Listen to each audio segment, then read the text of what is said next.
Welcome to this episode of the Xavier Files as a part of Cyclops is Waiting for Me, an X-Men animated recap podcast where we are chatting with the voice of Roberto Da Costa, a.k.a. Sunspot. So, I'm JC, and I don't know why I said so there. And I'm Rod. I am going to give a little caveat. I was just saying I've been at VidCon all week, so if I have some squeaky moments, I'm going through second puberty at 41, or it could have been VidCon. And I am excited to introduce our guest, Gui. Hello, everybody. I am Gui Agustini, the voice of Roberto Da Costa, a.k.a. Sunspot, and I'm super excited to be here with you guys.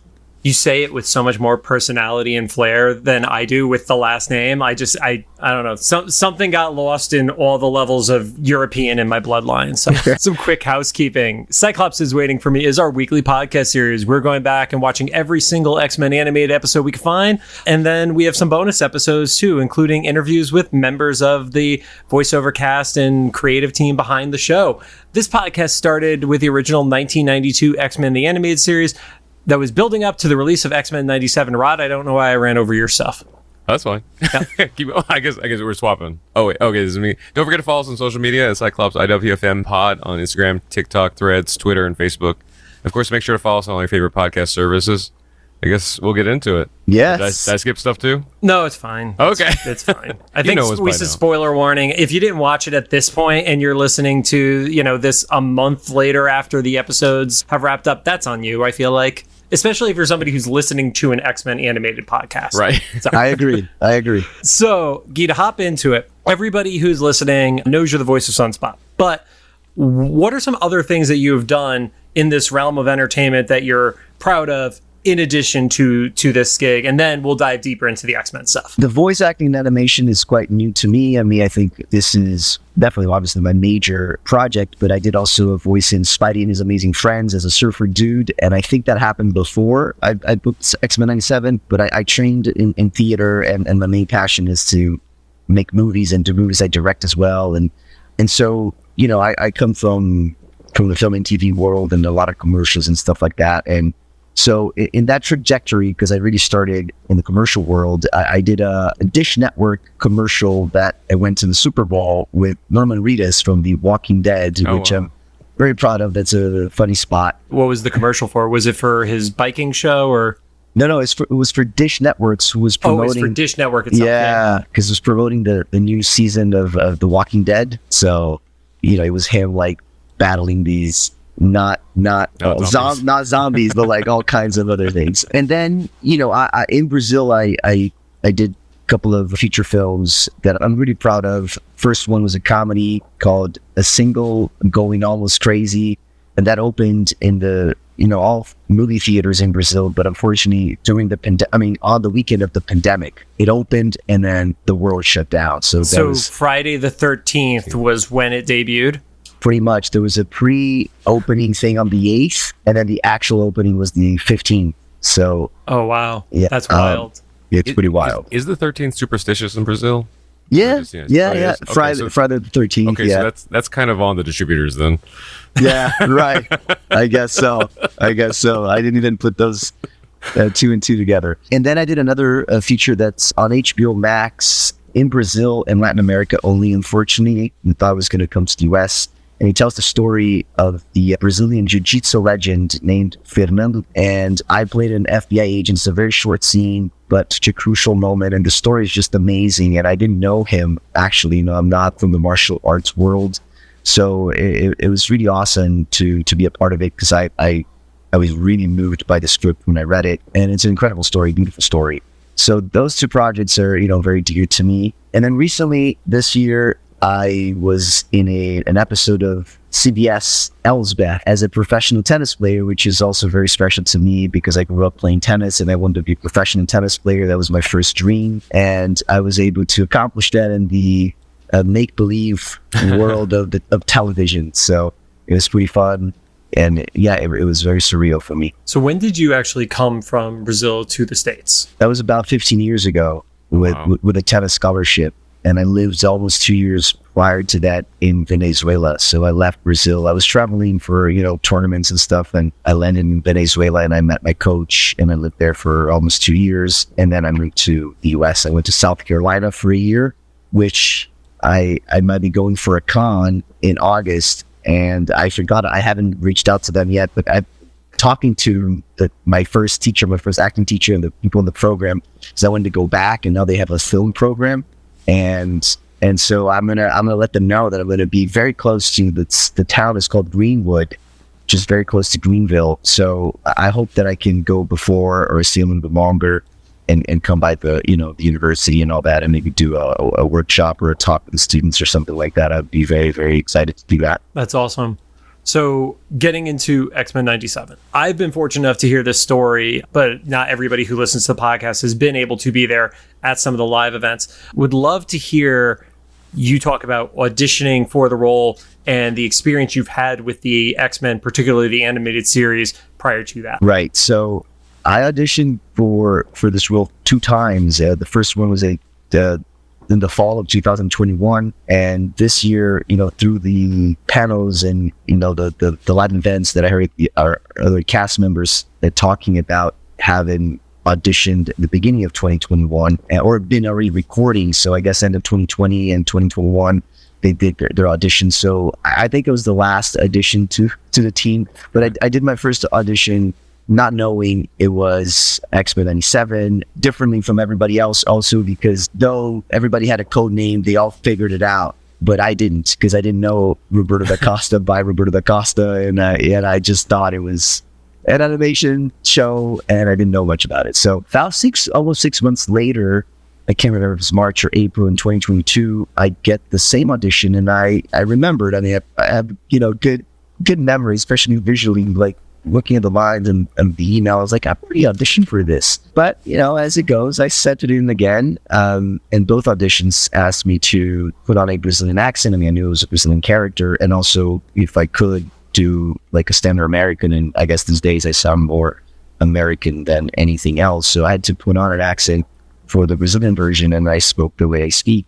And then after that second audition, 2 months later, I got an email from my agent saying that I had booked the role via email, and it was very surprising, exciting. But I had to book anything is very exciting. When the line was, "Congratulations, Guy, you're going to be a superhero," and I was like, "What do you mean? Like, what kind of superhero?" I had no idea I had auditioned for a superhero, regardless if it was an X-Men 97. But then as I continued to read the email, to like accept the contract and all that, I saw X-Men 97. I was like, X-Men? Because I didn't know about X-Men 97. I did not know this was in the works, and I was not following the news, I guess, and so I was just like, oh, wow, it's X-Men.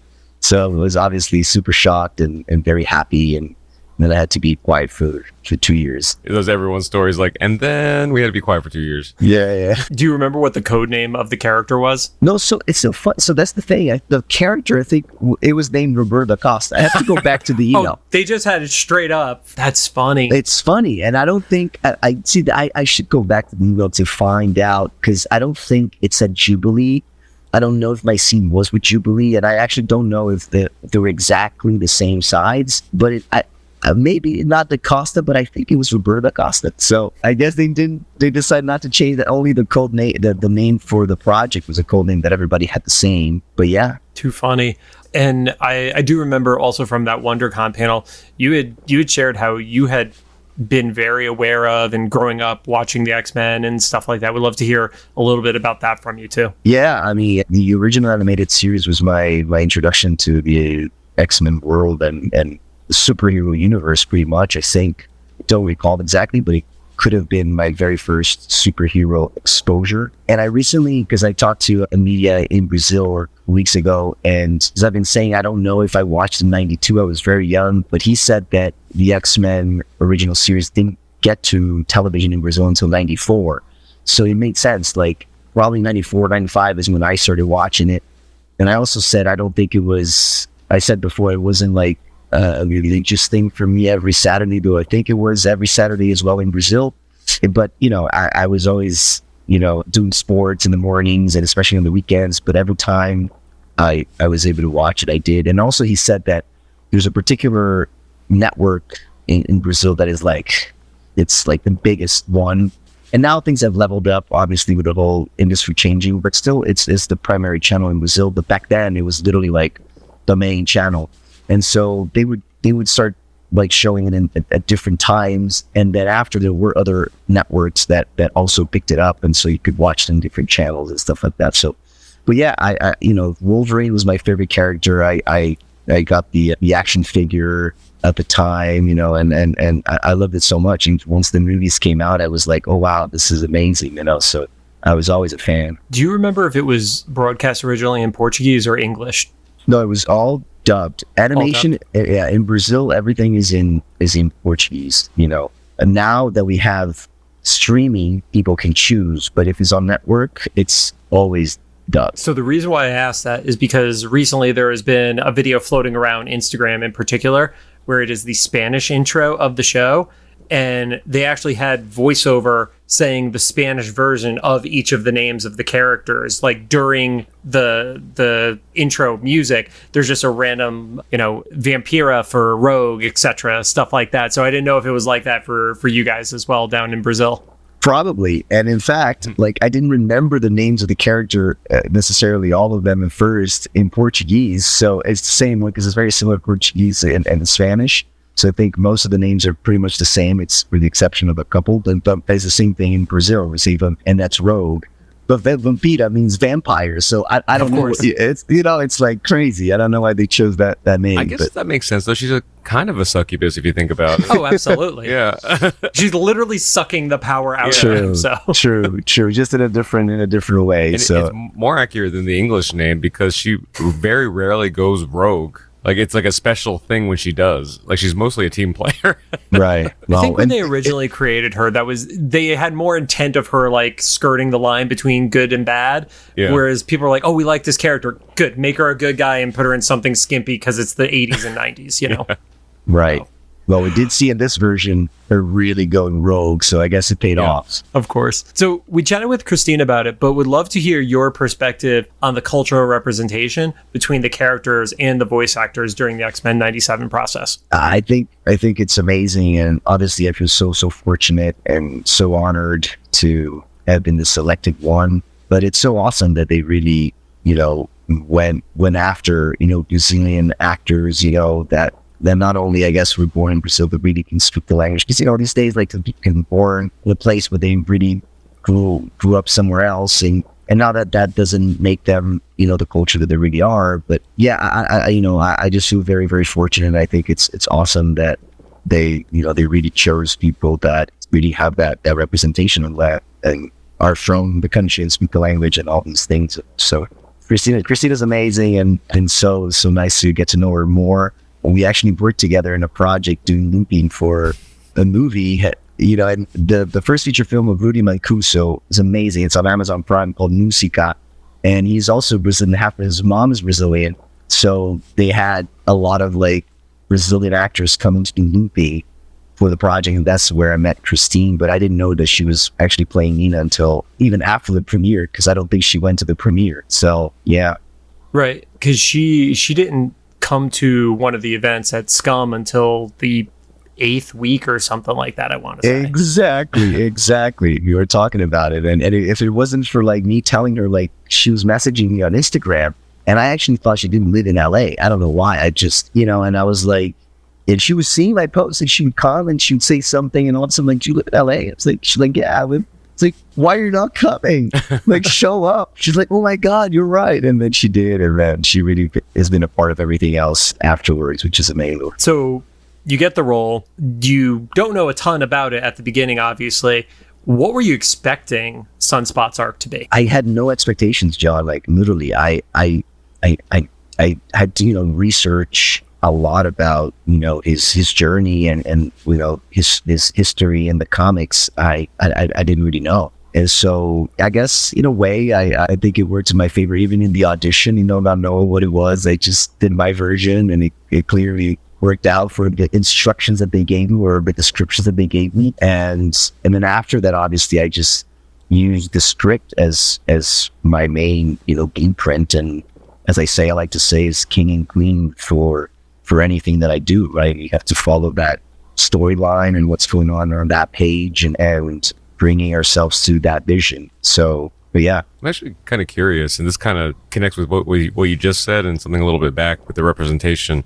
There's a few moments where Roberto like mutters stuff under his breath in Portuguese, like either to his mom or about his mom or whatever. So that's a great representative moment, because that's what kids do, they talk back to their parents and stuff. Was that would they leave that up to you to come up with, or was that like in the script?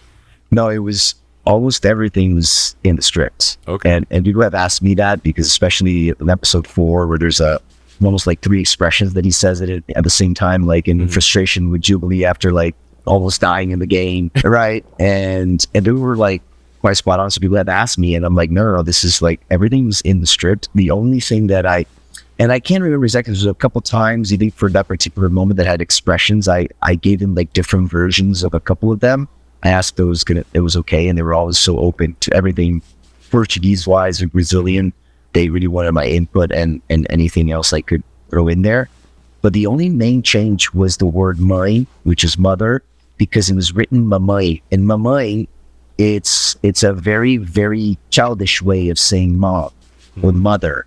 So I'm like, a 17-year-old, well, however old he is, but among that age, you would not say mamãe. So that was the only change, to like shorten it to mãe, because that's what we say. Well, but yeah, it was crazy. And I found out recently from Bo, the main writer and, former showrunner, that the reason why, because, he attended a lot of the watch parties that John was part of, and then you went to as well, Rod, that because he has a really good friend who's Brazilian. So he would ask him, like, if I want to say this, how would you say it, right? So instead of just relying on Google Translation, which is pretty good and accurate these days, but I guess for particular expressions, he had actually a source from Brazil. So, that's awesome. So when you're preparing for this character, there's a ton of Sunspot comic appearances. I think at the Comics and Cocktails event, we found it's like 550, 600-ish appearances.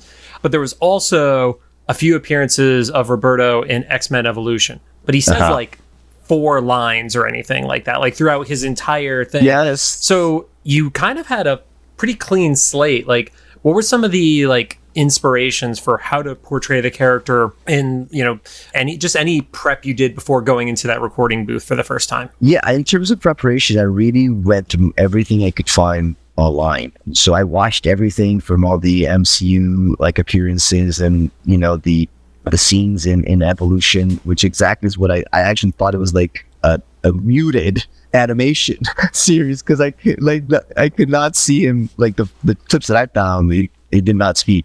So there was something with Evolution where the New Mutants group, which Roberto was a part of, they would be in like 12 or 14 episodes and have speaking lines in 2 of them. They were just like named background characters was the most common thing in that series. It was wild.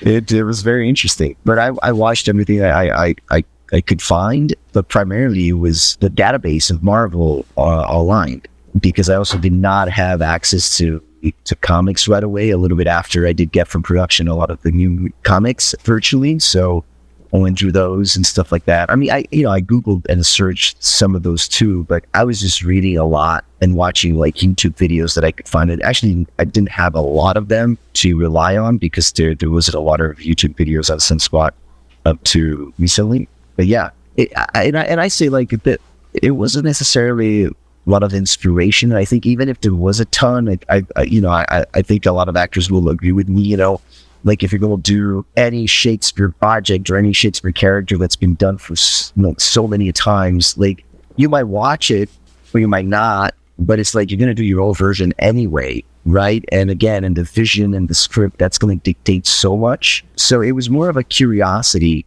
for me, more than one inspiration, because I think like, again, it's about the team and the vision and those lines, in the situation that he's in. As we learned, they took creative liberties, so that changes things anyway. So we had heard everybody recorded pretty much independent of each other. That was the case with you as well, correct? Yes. How is that preparing for like a romantic role like what Sunspot was having with Jubilee, when you literally don't get to be there with Holly to get that energy off of each other and having moments like that? Yeah, no, it was very interesting. I just thought, and actually I learned that it's been pretty much this way anyway, meaning recording separately, because there were, well, I learned through the panels that the OG cast in the beginning of the recordings recording together, but actually not for long. So even in the 90s, they were recording separately. But I thought it was like probably because of COVID. I didn't know that was like a standard thing. And I was like, it'd be so cool to have the other person to just like play off of, you know. But yeah, I just the experience that I had prior to this, knowing it's going to be just myself, I'm like, well, I just got to do my best, you know. And again, trusting incredible voice director that we had, Meredith Lane, who was amazing, and a lot of the cast members that worked with her many a times. And I didn't know she was such a esteemed, you know, person in the industry, but she was wonderful to work with. So yeah, it's a great testament to her and the whole team. And when I went back to record some ADRs and sometimes to like things that have changed and stuff, I was able to then hear Holly. So that was good, so that I can get her vibe. And then, you know, it changes. It feeds something a little bit differently. But that's the magic of this world of animation. You know, you record those lines many a times in different ways and different cadences, and I think it's also the beauty of it. You get to explore and give a little bit more, you know, different flavors and more options to them. So would love to ask you about inspiration process, however you want to answer it, around two particular scenes. The first of those was the scene where Roberto is telling his mom he's a mutant. Did you pull from anything going into that scene? I don't remember very, very vividly that recording, but I haven't had an experience very similar to that. But I think definitely, like, throughout the whole process, you know, the similarities in terms of not fitting in, the moments that I've felt, you know, in my adolescent and, you know, childhood years, like that I felt left out or whatever, my insecurities and stuff like that. I think that's the main part that I kind of, you know, pulled from, you know, to tackle those moments. And just to review something that's very hard, I've had, you know, I love my mom. My mom and I are much closer these days, and not that we have been apart, but just like, I guess, as I, you know, grown older and stuff like that, and being apart in terms of distance and you know, many other tragedies that we had in our family, you know, there are difficult moments to share things. And so I think that's how I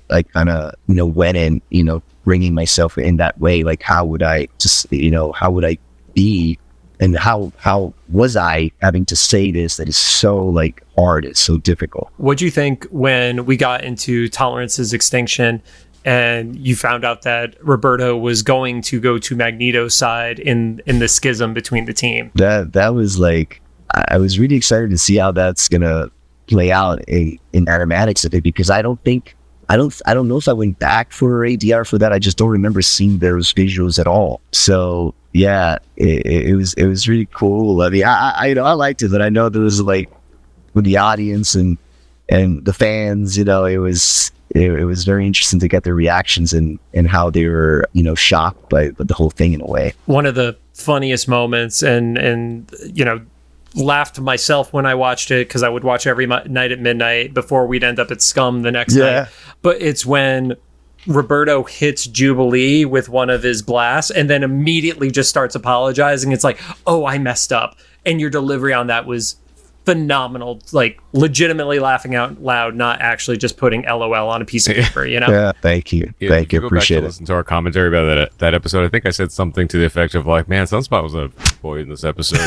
Because, like, he gets asked to make a decision between two teams, and he's like, okay, I'm going to choose the team that has, like, one singular other member, some lady who just got out of a coma, like, 2 hours ago, you know? And then you yourself have only been on the team for, like, a day and a half. 15 minutes, yeah. And you're like, that'll be good enough against Wolverine. You know, like, that sounds like a good idea. Wow, that's really well put. Damn. Oh my God. That's wild. What was it like when you got to read the script, when you saw that Roberto was flying for the first time? Yeah, I mean, that was really cool. That was really, really awesome. Just by, obviously, you know, through the research in the beginning, to know what it is that he can do and what is it that he does, and through the images, you know, I think it was mostly in the New Mutants, the MCU, that I think he does, right? And yeah, it was pretty awesome. That save, it but it was so much more, the memories that how I have it from actually watching, because people were waiting so much for him to actually have his powered version. And I didn't remember, it's so wild because I had such a good memory for things, but when it premiered, like I didn't go back to the scripts, and I did not, because everything was recorded out of order, and obviously I read the script that, it was a long time ago, and so I never went back to read the scripts, and so I didn't know the stories anymore. I didn't remember. I remember, sporadically some scenes or things that I did. But then after episode 4, I'm like, no, I'm going to go back to the scripts. I need to know what's happening before I watch it, because most of the times and actually at first I was watching for the first time at Scum and Villainy. And I'm like, no, I'm not going to do that because I'm missing so much. So yes, I went back to the scripts, and then I watched it first, and then I went to Scum and Villainy, which is a much better experience. So for those, last 3 or 4 episodes, I knew what was going to happen and everything. And so I was very excited, and I knew people were going to be too. And the experience there at Scum was so awesome. So awesome. Yeah, one of the other deliveries I thought was fantastic is when Roberto actually says Sunspot for the first time, because obviously we all knew about it from the initial announcement of the character being there, that Roberto Da Costa is Sunspot, but they saved it. It was like, his Avengers Assemble moment in a way, to just be able to declare it in such a big battle and everything like that. So absolutely. Well, thank you for saying that, John, because I was very nervous about that moment. I was very excited for those. Also, you asked me this in the beginning, and I should have said it because I'm super proud of this, though you don't see me on camera or in the show, but I was part of this HBO show called The Time Traveler's Wife, and it's a famous book, and it was a movie, and then HBO did the show that unfortunately only had 1 season, and it was starred by Theo James, and I was his acting double in the show to make all those scenes work where there's 2 of them, right? So it was such an incredible experience because I worked with them so closely, and the director, David Nutter, who was a legend, and anyway, super proud of that. And then a couple weeks before the premiere, I found out that Theo was voicing a character who is Bastion. So Theo is who actually voices Bastion, and so I was like, this is such an ironic life and industry and moment, and now I'm gonna be the last thing Theo James in X-Men 97. So I was very excited about that moment. It was a great reminder when Bastion got revealed, because the Theo James stuff, like you said, got announced before the show happened, but we didn't know what the role was because they kept Bastion on the DL. Yeah. So it was such a traumatic season of, like, especially the events of episode 5, that most of us, I think, legitimately forgot about the Theo James announcement until we heard Bastion speak. Yes, I think so too. I wouldn't say this, not going to tell who, but I was able to get a little bit of a insider thing, and I knew that Theo was voicing Bastion a little bit in advance, but it had already started. But yes, when I just got the first, I didn't know that Theo was voicing something, and I hadn't spoken with him in a while, and then I saw the deadline or whatever on the internet, and I'm like, oh my god. And so, but it wasn't until later that I messaged him and he responded, and yeah, it was pretty cool. But anyway, to that particular moment, I was so nervous because I went back to record that line a few times, and I kid you not, I was like, I think it was, I don't know, maybe 3 times for different reasons. There was a couple times that they changed the line, because the line actually, the way it's there at the end, it was not personally written as, it was a little bit different, but there was, it wasn't just particularly just that line that I went in, but I was doing that line again, and I asked them, like, guys, am I fucking this up so bad? Because it's like, obviously this is the biggest freaking moment, and they're like, no, because this and that, the animatic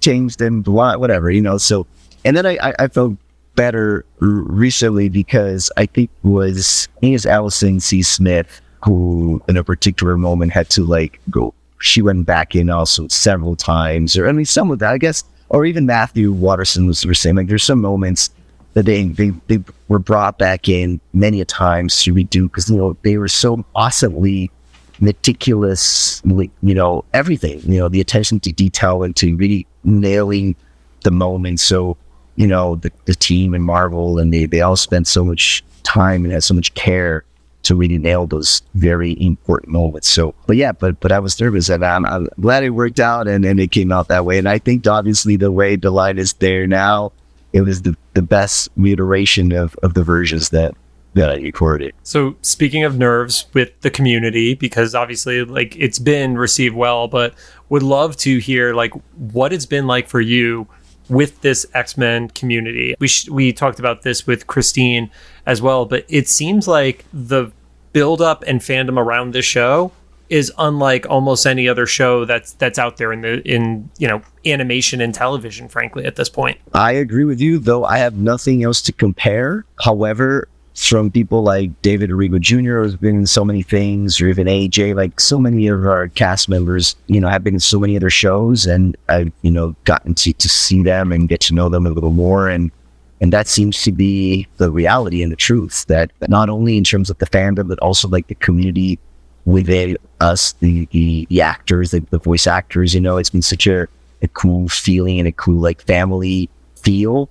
But definitely, one of my good friends who went with me to the premiere, he said to me, like, you have no idea what you got yourself into. And I literally did not. Like, I was not expecting this to be this huge. Yeah, I think one thing, and Rod and I, like, we were joking about this in the weeks leading up to the premiere of, like, what if it's not good? Because we had been doing our show for more than 2 years, like watching all the classic episodes, starting to get into Evolution. We're like, what if this misses the mark? What does that mean? And I am sure from the voice acting side, like it's amplified for you guys. You're like, I'm forever attached to this thing that has so much legacy built into it. And then of course you got the relief of, oh wow, the entire team nailed it. Yes, that is so true, John. I thankfully, again, my ignorance helped me so much, because especially, I'm doing so much better, but since the pandemic, for mostly personal reasons, but I deal with anxiety in a way that I had never experienced before. And so if for whatever reason, like, I'm just an anxious person. I came at peace with that, but I think like not knowing that, not having much of an idea, just like, I never felt anxious. I never like, okay, I'm excited to when it's going to come out, but I definitely not like, everybody else who knew how huge I knew about the IP, but again, just not about how like people were excited that it's coming back. And so again, I had never been to a Comic-Con in my life before, so though I had seen photos and stuff, I just didn't know about it. So now you've been to what, a half dozen of them already since the show premiered? No, I was part of a panel at WonderCon, which was my first experience, and then I did my first convention, not events, not signing events, at Comic-Con Revolution in Ontario. So only 2, and then my next one is going to be San Diego. So that is such a quick, never going to literally the World Series of comic book convention. No, I know. And when I first went to WonderCon, I remember talking to Isaac, who was Bishop, and he was telling me about San Diego. He was like, yeah, I've been there a couple times, never like signing or anything like that, just as a fan.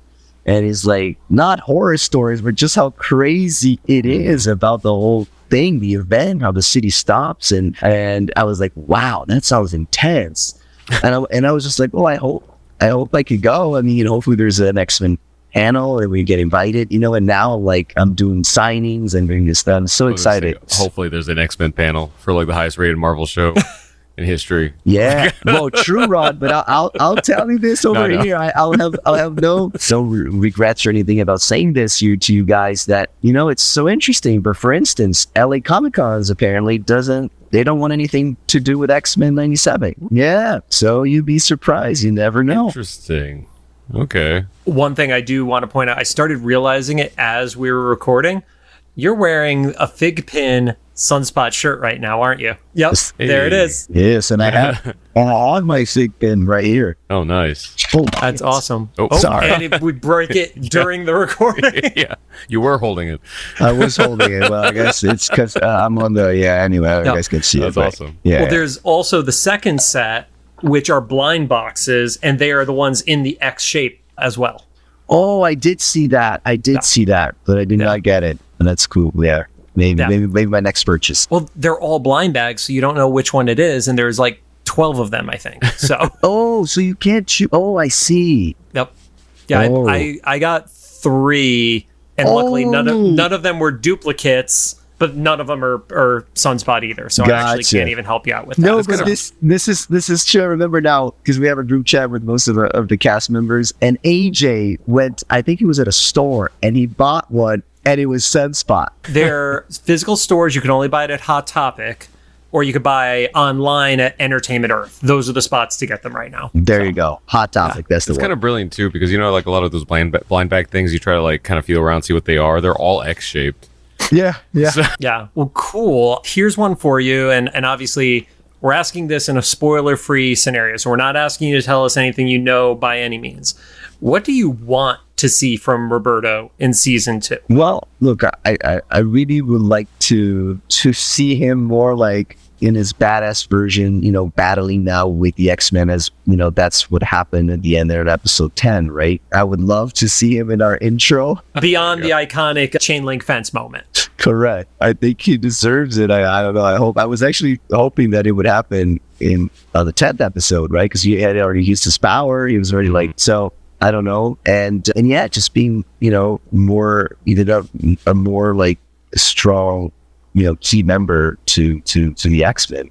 And people have asked me this, and if there's like a interaction with another character that I would like to see, which I was very excited because that episode I didn't have the script for, so I knew nothing about, and I think it was episode 5 or 6. Well, definitely 5 I didn't know, but I knew what was going to happen at the end because they told me to be prepared. But I would love to see Sunspot interact with Deathbird, and I was so excited that she had an appearance. But because of the comics, the comics that I was given to read from production had my favorite moments of Roberto, his funny moments and his funny, like, romantic things with Deathbird. So I was, like, very into it. So I would love to see them interact in some way. She can convince him that it's the Milky Way is not the ghetto that she believes it is kind of moment. Exactly. And maybe takes Roberto there for a second. Any that you want to ask Guy? I know I've been talking a lot with him. So no, I think you actually kind of answered a lot of the stuff that I was thinking, because like you already talked about the story that Christine talked about, which was hilarious, that you didn't know that you could have talked to each other about the show for like almost 2 years and then didn't, because you didn't want to break your NDAs, but you didn't know. You see, yeah. we are loyal to those, right? And I didn't know about the Theo James like connection too. So it's just one of those things where they always say about LA, especially, like the secret is to just stick around, because you think it makes sense now that all you guys were friends, but really is all you put in the work, and you're the ones that were left, right? I think and not to diminish any other work that other people have done, but like, no, I agree. I agree, Rod. It seems like if you all kind of just been working and that's how you end up at the same tables. Yeah, I mean, I think there's a lot of truth to it. And Seth Rogen has said that in an interview, and I was going through like Instagram and stuff, and I love it. He's like, yeah, it's just like, you stick around.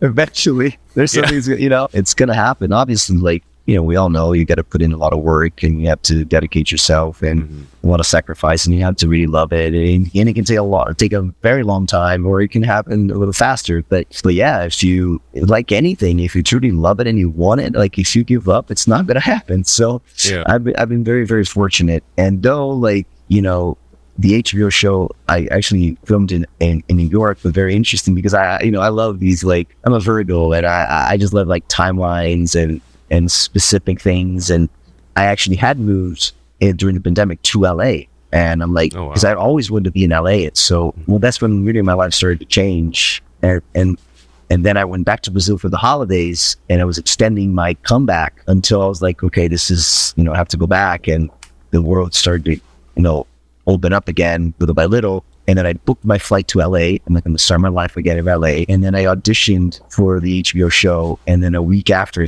maybe 2 weeks, director wants to meet you. So I flew to New York. I met with David Nutter, and boom, I got booked on the project. So yeah. And if it wasn't for me moving to LA, I wouldn't have been with my team here at LA, and I wouldn't have been probably auditioning for this role. Who knows, but so you never know. It's like, all the dominoes keep leading to the other dominoes, And this is less of a question, more of a plug for you. For anybody who hasn't followed Guy, you should follow him on Instagram because he live streamed every single watch party who's coming to Villainy. And I think, are they still archived on there? You can probably watch them. Yeah, you can. So if you full FOMO from that, or you didn't live in LA, you could probably go back and watch every detail from Guy's point of view from those watch parties. Thanks, Rod. That is true. Every time I was there, I was live streaming, and probably in every con. Like I love doing that, and bringing people in. So as much as I can, I do it. I learned that WonderCon, because when we walked in, I was like, I'm going to live stream, right? Because also like AJ and Holly, everybody makes fun of me because they think I'm like doing lives every day, and I was like, I literally started doing live because of this. Like, I've never done a live before, but anyway. And so I was like, okay, let's do it, right? Before people started to come on. I was so like last minute, and they called my name. I turn it on, and then I showed people whatever, I'm there, and then like we sat down, and I'm like, okay, this is enough, right? We're gonna start. So I stopped, and then I learned that for doing lives like that, it has to be over a minute or a minute and a half, otherwise you can't post it, and it doesn't do anything. So I couldn't post the thing. I'm like, I have to hold it for at least a minute and a half next time. Yeah. Well, before we get to the final question, can we get you saying the name of our show in Roberto's voice? Cyclops is waiting for me. Awesome. And then finally, if somebody is being introduced to X-Men 97 and your portrayal of Sunspot for the very first time, no baggage, no preconceived notions, what do you want them to take away from that character? Wow. It's an awesome question. It's my favorite one to end with because it gets everybody going real deep. Very deep, and I've never been asked that before. So that's awesome. I'd like them to take away, his courage to really like accept himself and like be part of the family that he's really proud of. And at the same time, because we all come with baggage, we all have our insecurities, we all have our upbringing that hopefully is more positive than not, but there's so many things that unfortunately affect us negatively.